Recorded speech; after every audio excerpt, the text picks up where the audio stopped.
Hello বন্ধুরা, চলে এসেছি আরও একটা ভিডিও নিয়ে। তো আজকে একদমই রাস্তা থেকে শুরু করেছি। তো চলো কোথায় যাচ্ছি তোমাদের পরে বলছি।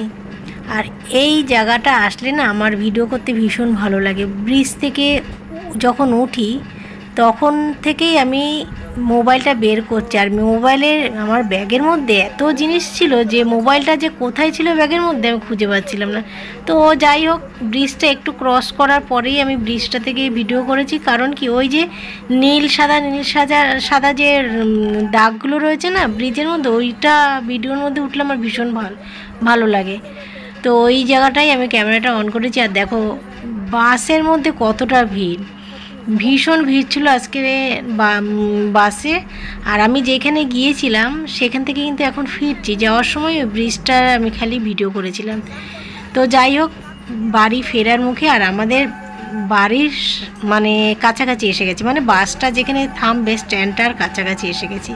তো তোমরা তো এর আগে দেখেছো আমরা বাজারে যখন যাই রেল লাইনটা ক্রস করে তারপরে আমাদের ওই ফুটে বাড়ি। তো রেল লাইনের ক্রস করার আগে যে বাস স্ট্যান্ড সেখানে এসে গেছি। তো নামবো আর চোখ মুখ শুকিয়ে গেছে। দেখো সারাটা দিনের মতন আমরা বেরিয়েছিলাম, এখন প্রায় বাজে 3:30 হয়তো হবে। বাড়ি যখন পৌঁছেছি তখন 4:15 কি 20 বাজে। তো যাই হোক, এই যে দেখো নামছে, এটা হচ্ছে আমাদের বাস স্ট্যান্ড। তো বাস স্ট্যান্ডে একদমই পুরো খালি, আমরা একদম লাস্ট স্ট্যান্ডেই এসেছি কারণ আমাদের তো বাড়ির সামনে স্ট্যান্ডটা। তো চলো পরে বলছি তোমাদেরকে যে আমরা কোথায় গিয়েছিলাম। আমি আর তোমাদের দাদা, ছেলে কিন্তু আজকে বাড়িতে রয়েছে আর ও রান্না করছে, ওর দায়িত্বে পড়েছে রান্নার। আমার তো নেবই, হ্যাঁ হ্যাঁ, আমার রত্ন খাবে না, কে খাবে?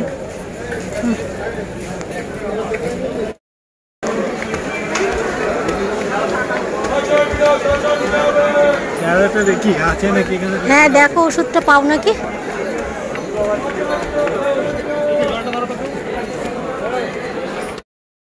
সকাল 10টার সময় বেরিয়েছি আর এখন বাজে কটা? সকাল 10টা 10 কি 20 সময় বেরিয়েছি আর এখন বাজে 3:42 43 হয়ে গেছে।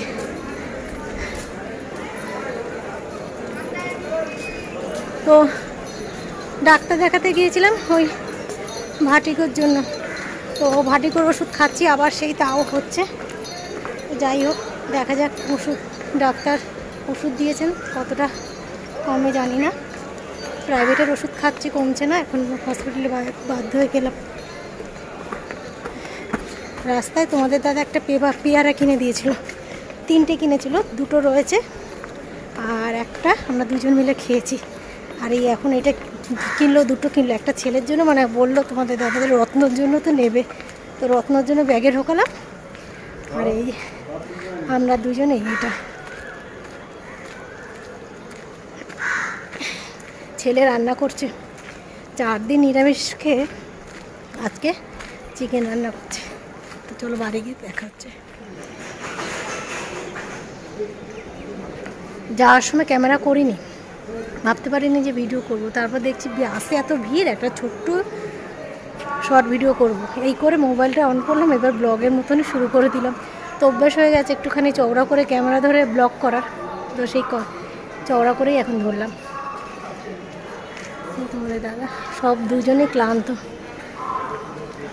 আর তোমাদের কালকের পয়লা বৈশাখের ব্লগে বলেছিলাম যে একটা কুর্তি নিয়েছি। তো কালকে কোথাও যাওয়া হয়নি, শরীর ভালো ছিল না, তো পরা হয়নি। এই যে আজকে এইটা বলবো, এই যে কুর্তিটা ওরা দুজন নতুন পরেছিল, আমি পরিনি, আজকে বললাম। তো ঠিক আছে, রাখি। তো বন্ধুরা, ছেলের হাতে রান্না খাবো। কটা লঙ্কা দিয়েছিস বললি? 4টে। আর গুঁড়ো লঙ্কা দিস নি? ও 4টে শুকনো লঙ্কা দিয়েছে আর সামান্য গোলমরিচ দিয়েছে, দিয়ে রান্না করেছে। আর 4 দিন পরে আজকে মানে মনের মধ্যে একটা আনন্দ, রাস্তা থেকে ভাবছি ছেলে চিকেন রান্না করছে, খাবো। খুব মনের মধ্যে একটা আনন্দ যে 4 দিন পরে একটুখানি মুখে দেবো, খাবো আর কি। তো খেতে সবাই ভালোবাসে, কেউ প্রকাশ করে কেউ প্রকাশ করে না, আমি প্রকাশ করি। তো ছেলে মাংস ঝোল আর ভাত বানিয়েছে, তো চলো খেয়ে নিই। আর ওষুধ একটা পেয়েছে একটা পাইনি, পরে বলছি, আমরা খেয়ে নিই। তারপর খুব খিদে পেয়েছে। এখন কটা বাজে বলতে পারবি? প্রায় 5টা বাজতে যায় মনে হচ্ছে। আমরা তো 4:10-এ ঢুকেছি। 5টা বাজে আর মানে 4:58। তো আজকে আর ঘর মুছিনি, শুধু পুজো করলাম, ঠাকুর বাসন মেজে পুজো করলাম। চলো খেয়ে নিই আর দেখিয়ে দিই কী রান্না করেছে। তো এই যে মাংস রান্না করেছে, আর আমার ছেলে তো মাংস রান্না করতে পারে, তোমরা জানোই, এর আগেও করেছে। আর এই এখন তোমাদের দাদা পেঁয়াজ কেটে আনলো আর লেবু কেটে নিয়ে আসলো। তো আর এই হচ্ছে ভাত, তো ভাত আর মাংস। তো এই আজকে তৃপ্তি করে খাবো, অন্য কিছু হলেও অত ভালো লাগতো না, যেহেতু এতদিন পরে আজকে এই যে আঁশ মুখে দেবো, আঁশ বলতে মাংস মুখে দেবো। তো চলো খেয়ে নিই। তো বন্ধুরা এই যে খুব শান্তি, দেখে শান্তি, দেখে শান্তি, জিভের শান্তি, সব শান্তি।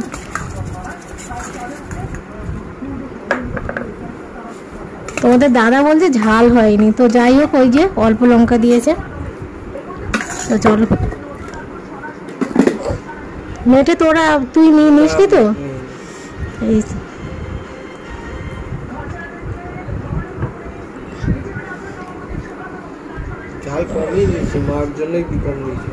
তো ঝাল খেতে না করেছে, কিন্তু এই যে তাও আবার নিলাম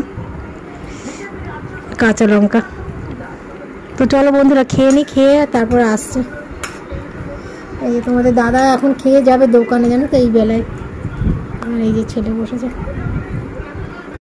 তো চলো তোমাদের আগে এই ওষুধগুলো দেখাচ্ছি আর প্রেসক্রিপশনটা দেখাই। এই ওষুধটা আমি একটু চশমাটা পরে নিই। দুটো ওষুধ দিয়েছে। তো এই দেখো আরজিগরে গেলাম, এই দুটো ওষুধ দিয়েছে। 1 নম্বরের যে ওষুধটা এটা পাওয়া যাচ্ছে না। তো এই দেখো এই ওষুধটা পেলাম, এইটা রোজ একটা করে খেতে হবে, ক্যালসিয়ামের ওষুধ। কিন্তু এই ওষুধটা মানে আরজিকরের ভেতরের যে ওষুধের দোকান আছে সেই দোকানে তো খুঁজলামই, পেলাম না। আর বাইরে আরজিকরের রাস্তাতেই বাইরে অনেক ওষুধ রয়েছে, ওষুধের দোকান আছে। তো সেই প্রত্যেকটা ওষুধের দোকানে আমরা খুঁজলাম, তারপরে আমরা আমাদের এলাকায় এসে তারপরে খুঁজলাম। তো যাই হোক প্রেশার রয়েছে 130 আর নিচে মনে হয় 80। এই যে 130-80। আর এটা কিসের জন্য হচ্ছে আমি বুঝতে পারছি না, কিন্তু এই ওষুধটাও বোঝা যাচ্ছে না। তো এইখানে এইবারে এসে এই ওষুধের নামটাই কেউ পড়তে পারছে না, এই জন্য তোমাদের দেখালাম। তোমরা যদি ওই যে দেখালাম, ক্লোজ করে দেখালাম, কারণ তোমরা যদি বুঝতে পারো নামটা কি। তো অনেকে তো বোঝে তো ডাক্তারের লেখা, তো ওষুধের দোকানেই পারলো না এখন, তবু তোমাদের দেখালাম এই কারণে, যদি কারোর একটু বোঝার ক্ষমতা থাকে, কারোর যদি এই রোগ হয়ে থাকে, তো তারা যদি জানতে পারো ওষুধটার নাম। তো যাই হোক এই রোগটা সে কয়েকদিন আগে হয়েছিল, তোমরা দেখেছিলে। আবার এই এখন কি হচ্ছে বলো তো, সারাদিনের মতন হচ্ছে না, সকালবেলা যখনই ঘুম থেকে উঠছি তখন আর মাথা নাড়াতে পারছি না, একদম উঠলে পুরো মাথা ভনভন করে ঘুরে পড়ে যাচ্ছি। তো কোনো রকমে হাতে ফ্রেশ হতে যাচ্ছে, ফ্রেশ হয়ে এসে সেই মাথা ধরে শুয়ে থাকছি। তো গ্যাসের যখন ওষুধ খাচ্ছি তখন আমার মানে গ্যাসের ওষুধ খেয়ে না হলেও 15 থেকে 20 মিনিট আমি শুয়ে থেকে তারপর আস্তে আস্তে আস্তে আস্তে কমে। আর একদম জলের মতন পায়খানা হচ্ছে, কিন্তু একবারই পটি হচ্ছে, কিন্তু জলের মতন। তো প্রচুর প্রচুর মাথা ঘোরা, মানে আগেরবার তো বমি করেছিলাম, এইবার বমি হচ্ছে না। আর কিন্তু মাথা ঘুরছে, আর পেটের প্রবলেম বলতে ওই সকালবেলা একদম জলের মতন পটি হচ্ছে, সারাদিন আর হচ্ছে না। কিন্তু কি হচ্ছে আমি নিজেও বুঝতে পারি না, এটা যার হয় সেই বোঝে। আমি আর কিন্তু জানো তো ওষুধ খাচ্ছি, ওষুধ খাওয়ার পরে কিন্তু আমি সমস্ত সকালবেলা যে গ্যাসের ওষুধটা খাচ্ছি, আর রাত্রে ঘুমানোর সময় তো ওই যে মাথা ঘোরার যে ওষুধটা সেটাও খাচ্ছি। তো প্রাইভেট যে ডাক্তারকে দেখেছিলাম সেই ডাক্তারেরই ওষুধ মানে নিজেরা খাচ্ছিলাম। ওনাকে যে দেখেছিলাম সেই ওষুধটা আবার এখন চালু করেছি। তো সকালবেলা যখন গ্যাসের ওষুধটা খাই, মাথা ঘোরার ওষুধ খেয়েও কিন্তু সকালবেলা কমে না, সেই মাথা ঘুরছেই। কিন্তু যখনই গ্যাসের ওষুধটা খাচ্ছি তখনই আমার সেই যে রোগটা, সেটা কিন্তু মাথা ঘোরার যে রোগটা কমে যাচ্ছে। হয়তো 20 মিনিট শুয়ে থাকি, ওই ওষুধটা খেয়ে 20 মিনিট শুয়ে থাকি, তারপর উঠে কাজকর্ম করি। কালকে আমি পয়লা বৈশাখের ভিডিও বানালাম, আমি তো তার আগে সকালবেলা মানে না হলেও আমি 10-15 মিনিট আমি শুয়েছিলাম ওষুধ খেয়ে। পরশুদিনকেও হয়েছিল, পরশুদিনকে আমি গ্যাসের ওষুধ খেতে ভুলে গিয়েছিলাম, এবার আমি আর উঠতেই পারছি না, কাজই করতে পারছি না, উঠ থেকে 3-4 করে পড়ে যাচ্ছি। তারপর হঠাৎ করে মনে চা খেয়ে নিয়েছিলাম, খালি পেটে খাইনি। তারপরে কি হয়েছে, যেই মনে পড়লো যে ওষুধ খাইনি, তো ওষুধ খেলাম। তারপরে 10-20 মিনিট আমি শুয়েছিলাম, শুয়ে থেকে তারপরে আস্তে আস্তে করে আমি ওই সমস্ত কাজ করতে পেরেছি। তো এরকম রোজ সকালেই হচ্ছে। তো তোমাদের দাদা কালকে বললো যে চলো কালকে হসপিটালে চলো, প্রাইভেটের ডাক্তারের কাছে তো দেখালাম, কমছে না, তো আজকে প্রাইভেট ডাক্তারের কাছে গেলাম। এবার প্রাইভেট ডাক্তারের কাছে গিয়ে এই ওষুধটা তো পেলামই, কিন্তু এই ওষুধটা এখনও পেলাম না। কোনো মানে আমরা আমাদের এলাকায় এসে মেডি প্লাস, তারপর অ্যাপোলো, এইসব যে ওষুধের দোকানগুলো সেগুলো তো ঢুকলাম, তারা একজন বললো তো এটা নার্ভের ওষুধ। তো নার্ভে আপনি কি টেনশন করেন আর আপনি কি লেট নাইটে ঘুমান? তো লেট নাইটে তো ঘুমাই, যেমন লেট নাইট সকালবেলা লেট করেই উঠি সকালবেলা। তো বললাম তো টেনশন তো হয়, টেনশন তো সবারই থাকে, একটু বেশি মাত্রায় এখন হচ্ছে। তো টেনশানের ওষুধ, এবার টেনশান থেকে নার্ভের প্রবলেম হয়েছে নাকি জানি না। তো ওষুধটা ওরা বললো, ওষুধের নামটা ঠিক মতন পড়তে পারছি না, ওষুধটা দিতে পারবো না। তো ওষুধটা দিল না, গেলাম এত কষ্ট করে, সেই সকাল থেকে চলছে আজকে। তো আজকে আর পার্লারে যাইনি, আর ঘরও মুছিনি আজকে। কোনো দিন এরকম মানে যে পুজো না, ঘর সে সামনেটা অন্তত মুছি আজকে। যদি অনেক শরীর খারাপ নিয়ে ঘর মোছা বন্ধ রেখে পুজো করেছি, হয়তো সামনেটা মুছেছি। আর যেদিন পুজো দিনই সেটা আলাদা, বিশাল যখন রোগ ছিল তখন কিন্তু আমি ঘর মুছিনি, পুজোও করিনি, কিন্তু আজকে পুজো করেছি একদম ঘর না মুছে। তো চলো বন্ধুরা, এই ওষুধের নামটা দেখানোর জন্যই আমি তোমাদের সাথে এত কথা বললাম। চলো আজকের এই ভিডিওটা এইখানেই শেষ করলাম, আর এইভাবেই মাঝে মাঝে ভিডিও দেবো। চলো টাটা, এখন আমি বিশ্রাম করবো, খুব ক্লান্ত লাগছে। এখন বাজে অনেক বেজে গেছে মনে হচ্ছে, আমার তো ঘড়ি নেই, তোমাদের দেখাতে পারছি না। তো চলো টাটা।